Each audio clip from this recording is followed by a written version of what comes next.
ছুটির দিনেও মনোনয়নপত্র যাচাই বাছাই। মৃত্যুর কারণে বেগম জিয়ার মনোনয়ন কার্যক্রম সমাপ্ত। তারেক রহমান, মির্জা ফখরুল, জামাত আমিরের প্রার্থিতা বৈধ, তাসনিম জারার প্রার্থিতা বাতিল।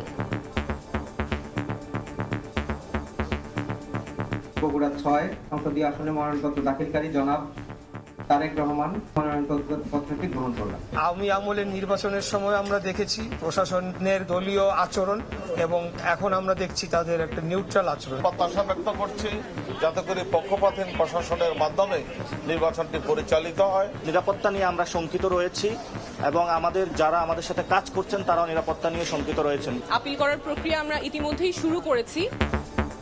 নির্বাচন ঘিরে পরাজিত শত্রু সক্রিয় হতে পারে, সজাগ থাকার আহ্বান উপদেষ্টার।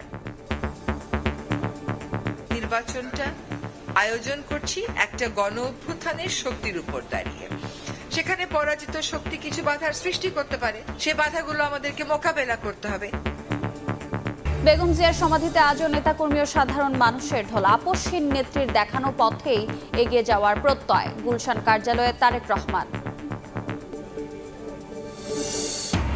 দেশজুড়ে শীতের দাপট, বৃষ্টির মতো ঝরছে শিশির, হিমেল হাওয়ায় স্থবির জনজীবন। এ মাসেই তীব্র শৈত্যপ্রবাহের পূর্বাভাস, তাপমাত্রা নামতে পারে ৪ ডিগ্রিতে। পর্দা উঠল মাসব্যাপী ঢাকা আন্তর্জাতিক বাণিজ্য মেলার। সেজেছে স্টল, প্যাভিলিয়ন। প্রবেশ মূল্য ৫০ টাকা।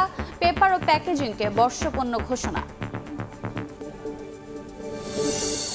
বাংলাদেশের বাজার ধরতে যুক্তরাষ্ট্রকে টেক্কা দিতে পারল না ফ্রান্স। ১৪টি বোয়িং উড়োজাহাজ কিনতে চিঠি দিল বিমান। এয়ারবাসের চেয়ে সাশ্রয়ী বলছেন বিশেষজ্ঞরা।